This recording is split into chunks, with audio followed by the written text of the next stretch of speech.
if there is one smartphone that is as popular as the Nothing Phone 1 right now, then it's this guy, the Redmi K50i. And it's all because of the excellent performance it offers in its class.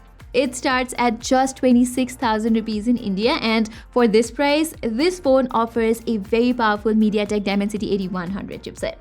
If you remember, this is the same chipset you get on almost 1.5 to 2 times more expensive phones like the Realme GT Neo 3 and the Oppo Reno 8 Pro.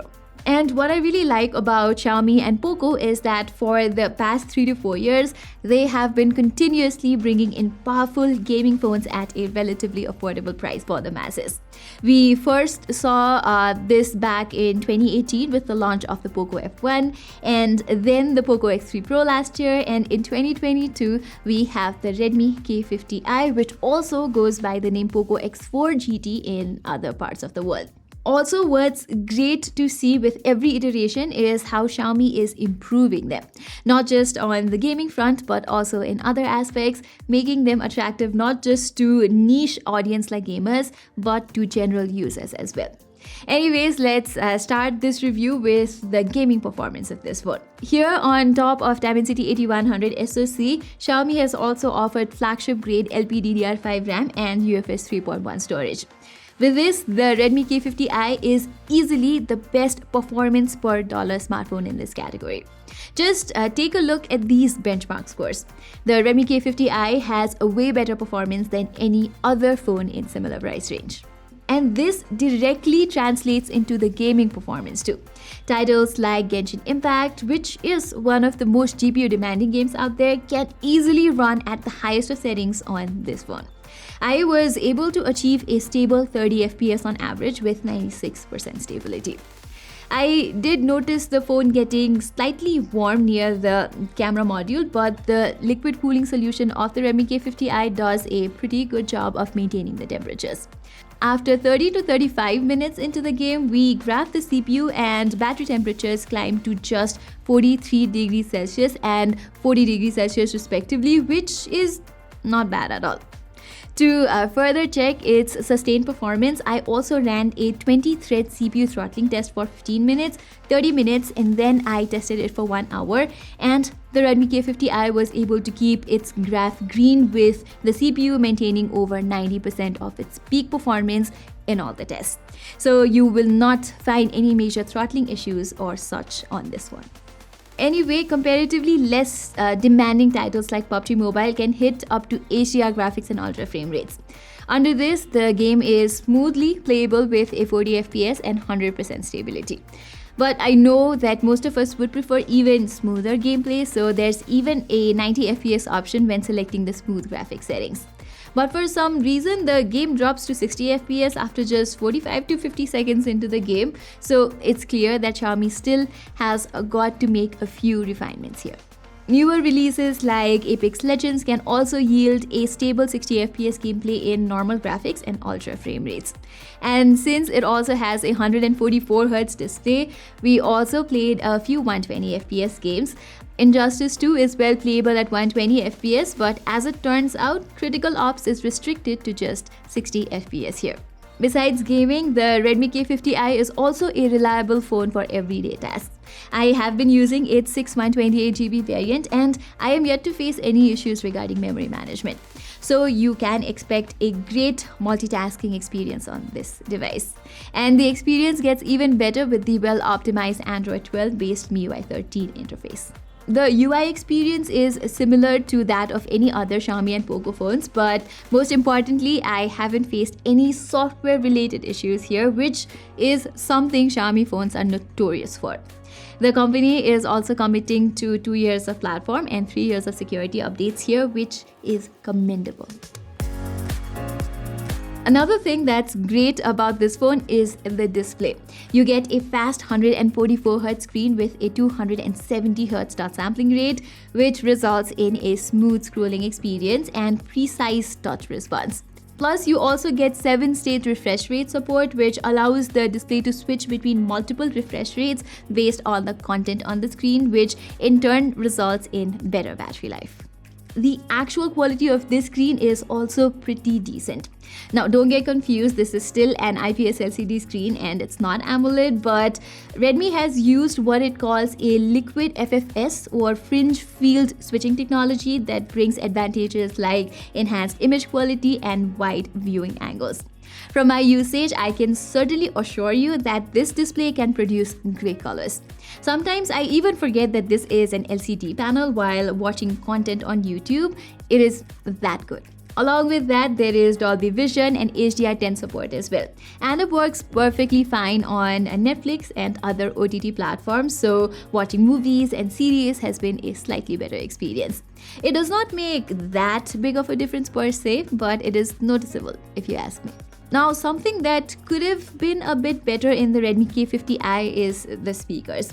Although its stereo speaker setup can get loud enough, the overall sound quality lacks the kind of depth that I'm used to when listening to music on Spotify. Luckily, you do get a 3.5mm headphone jack to plug in your wired earphones here. As for haptics, it is really good and I am satisfied with its performance.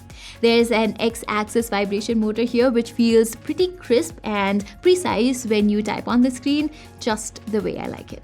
Design-wise too, Xiaomi has given some good color options with the K50i. I really like this phantom blue color, which is why I got this one. What I appreciate about this shade is that the back panel has this nice gradient effect that adds to the premiumness of the device.